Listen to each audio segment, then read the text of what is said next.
It is my distinct pleasure to introduce Nezzie Wade from Humboldt County, and she's going to introduce herself and give us a little background on AHHA, Affordable Homeless Housing Alternatives. All right. Well, thank you, Bill Nash. It's a pleasure to talk to you anytime. I am a founding member of Affordable Homeless Housing Alternatives, a grassroots organizing movement that is now in the process of becoming a 501c3. And we have a mission and a vision. The vision primarily is that everybody should have a safe place to live.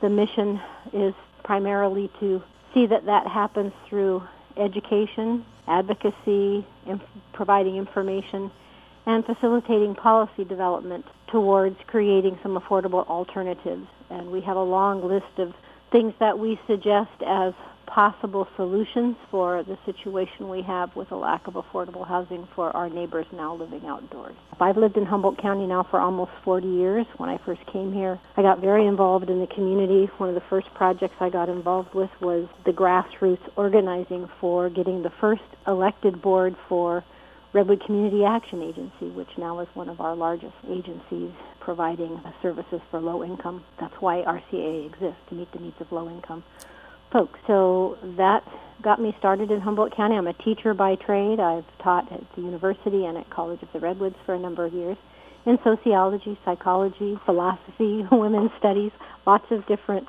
endeavors, also community development and futuristics. I taught in the Bay Area before coming up here and had some wonderful experiences with people who were on the cutting edge, and I was very inspired. So Humboldt County was a place I wanted to be because it looked like a place where alternatives to the status quo were possible, and I still believe that's true here. What is the current situation in Humboldt as far as homelessness and extreme poverty, and what are some of the things that your group's doing about it?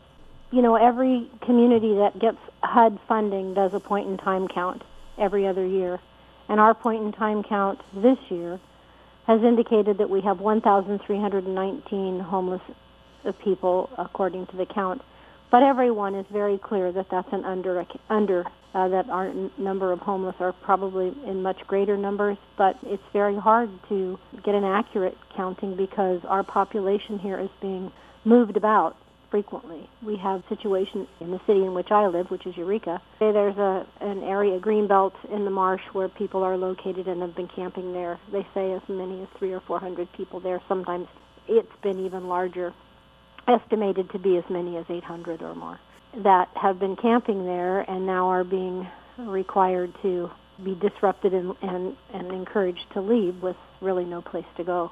So there's a lot of moving about of people from one place to another and no real resolve about how to find other alternatives. We have a program called the Multiple Assistance Center, which was recently, in the last 6 months or so, repurposed from a facility for transitioning homeless families into permanent housing, and it has been reorganized to now be a facility for people coming in, adults coming in who are recently experiencing homelessness or who have been experiencing homelessness for a long time, to have an opportunity to have a approximately 30-day stay there to help, get a secure place to live. The ideal there is that they move people into permanent housing.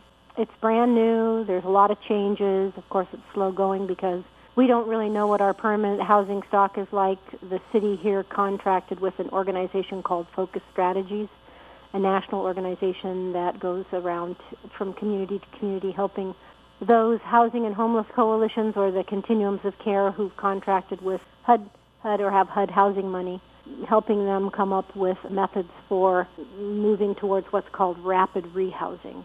You probably know this, I'm sure, from your own experiences, but over a lengthy period of time, probably the last 10 or more years, we've transitioned from having emergency shelter money from the federal government, which kind of went away, and then moved into transitional housing money that then sort of went away, and now we're transitioning into this rapid rehousing money. And so that's been sort of the driving force that has caused some of our transitional programs, like for families, to have to leave that and go to something that's fundable with the federal money. How this is going to work will be yet to be determined. The focus strategies, they first did a study of our area. The city and the county agreed that they would work together to work with focus strategies and they came up with a scope of work that the county contracted with them for, and then now they're in a housing inventory phase, implementation phase, and they will be providing a list of housing options available in Humboldt County to our county,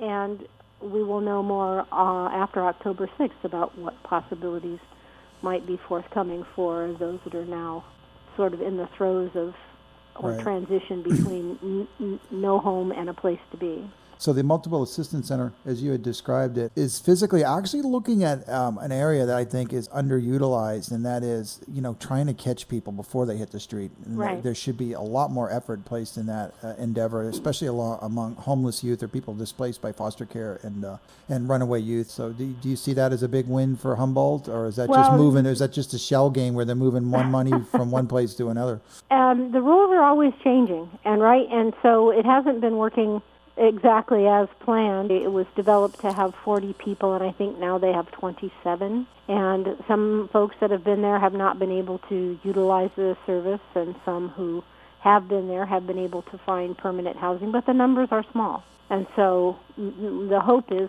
that after this implementation phase kicks in, that we'll know more about what the housing options are. We know, and our county just admitted in the last Board of Supervisors meeting, they know we don't have affordable housing and that we don't really have, enough funding going into low-income housing. Maybe you could just kind of expand upon, how dire the housing shortage is and what AHHA itself specifically is doing around that. It's really hard to get into housing here. Even when you have, for example, the Housing Authority, our public housing, it's full. It's full, and there's a waiting list of a few years. And the waiting lists or the opportunities to apply don't open up that often. And so people are waiting for years to get into that kind of housing. There is a plan to improve the public housing by 60 more units, so that's something that will be happening. This is all stuff that has to take time. Even with the MAC housing and the focus on rapid rehousing, the idea there is that for a period of time, while people are stabilizing. It's the housing first model. You know what that is, where Absolutely, yeah. You get people into housing first, like AHHA's motto is safe, warm, and dry first. Mm-hmm. So you get people into housing first, and then you begin to help assess what it is they need or what will help them become stable and permanent residents, able to maintain their residency and home. I just read a study, it was called the Family Options Study, that was done by an associate organization contracted by HUD to look at the different options for transitional housing, rapid rehousing, and then, what happens when you don't give people housing at all, or when you give them every option, or when you give them what would be called permanent support or access.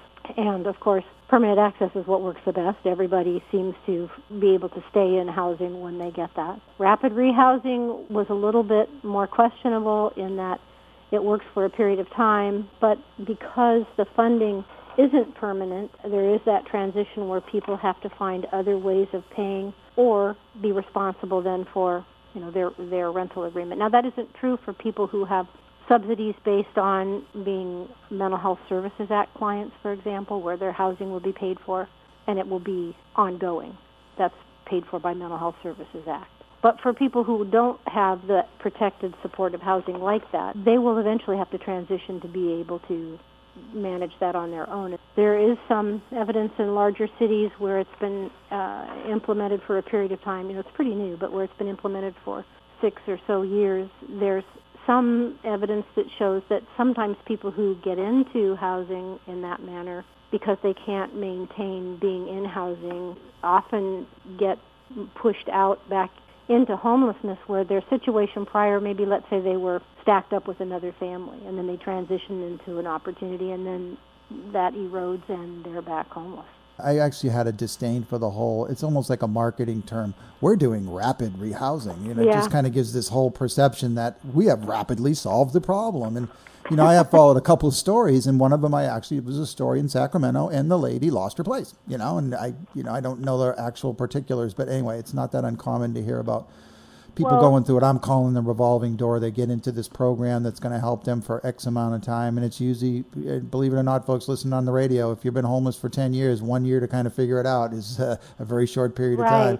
Exactly. 6 months, 1 year, year and a half is really the kind of like the buzzword. Right. You don't see many past that. So. Well, and right now we're in a situation where we don't really have transitional opportunities. And so AHHA has been focusing on trying to come up with alternatives that will get people safe, warm, and dry, stable. That could be a sanctuary camp where people are safe and secure. They're in a situation where they can at least stabilize and start getting some sensibility about being in one place and not be threatened with having to move because of threatened evictions or, bulldozers or whatever it might be.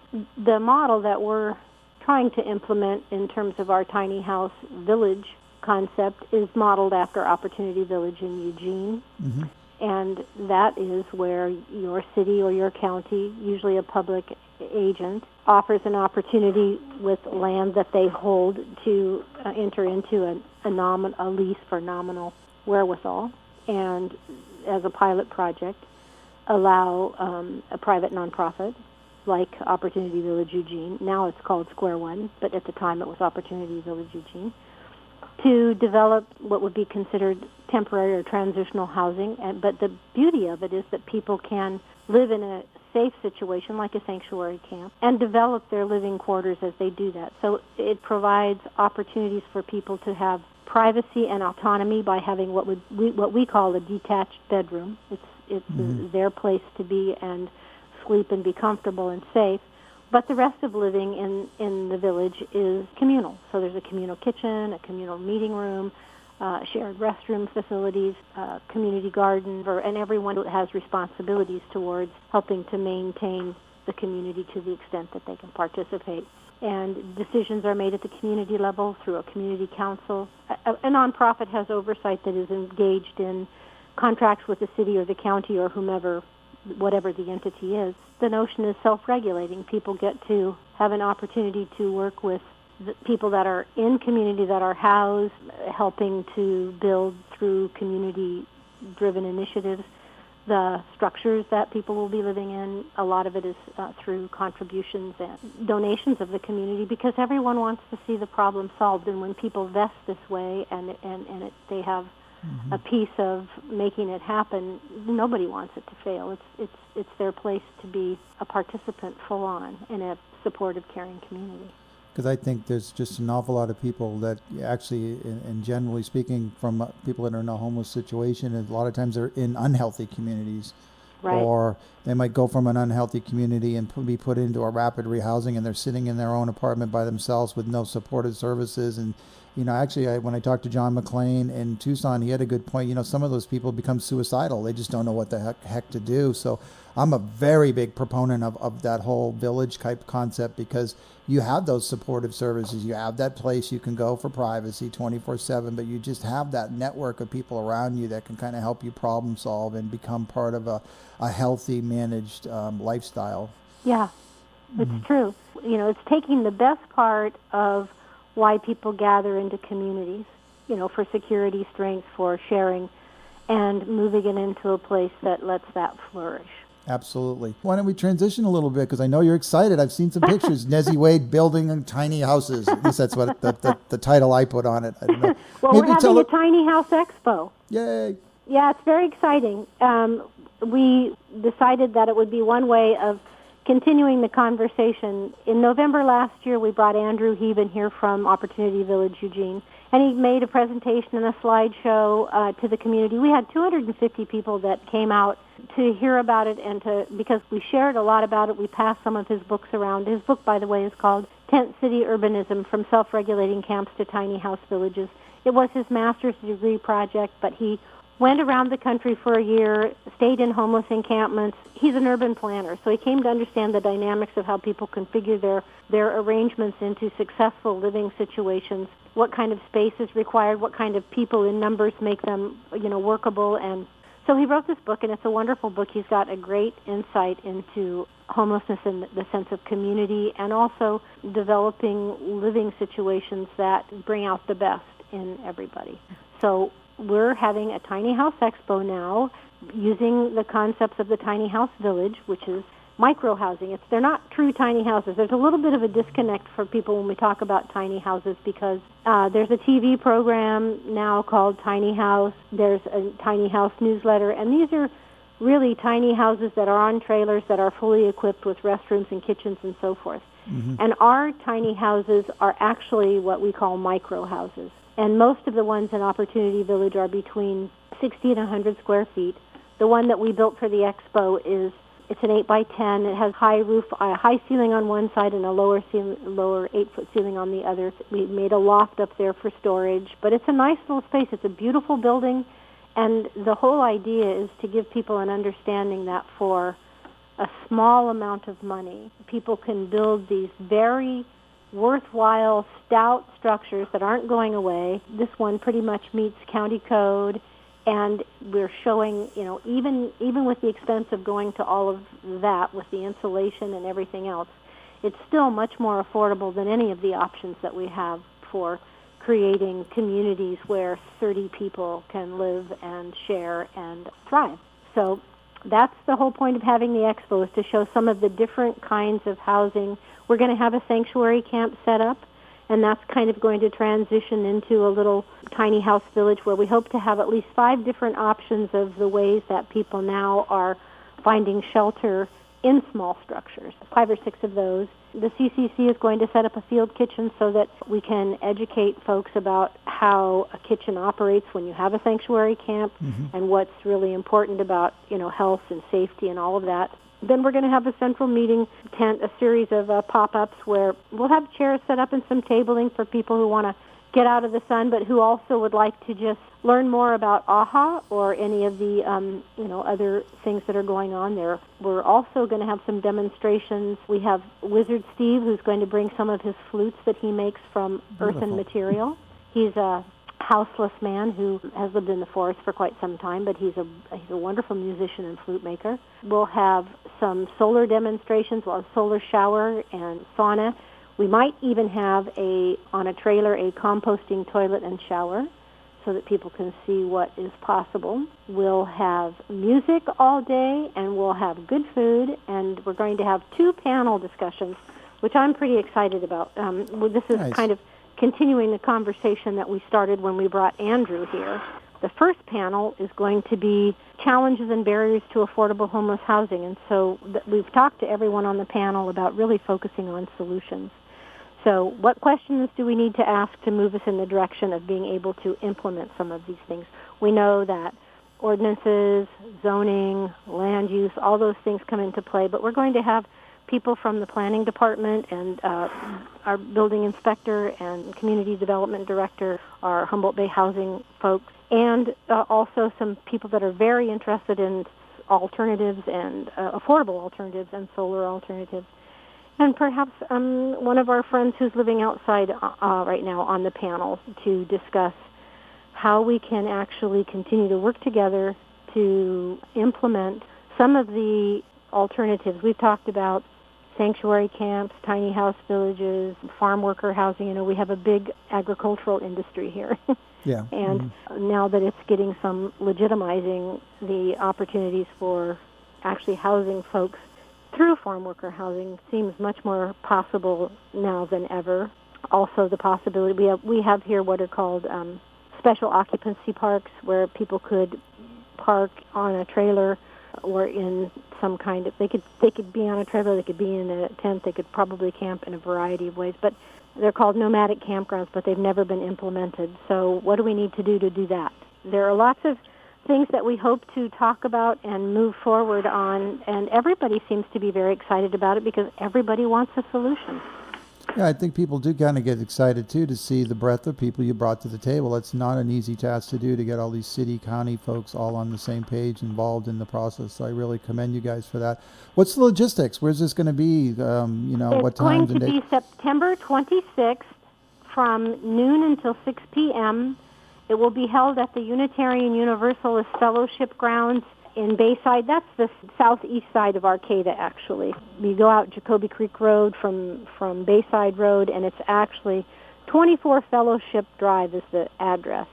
You can't miss it, though. It's about, if you know where the intersection of Old Arcata Road and Bayside and Jacoby Creek is, or the Bayside Grange is, you make a turn heading out towards Jacoby Creek from there, and it's about a quarter mile up the road. We're also having a panel after the one on challenges and barriers to solutions the role of religion in systemic change in homeless affordable housing, where religious leaders from our community are coming together to have that discussion and to involve the public in the imperative that we have here and how can we go about making systemic change just based on, what's the role that we have as leaders to do these things. Yeah, and as individual and community members.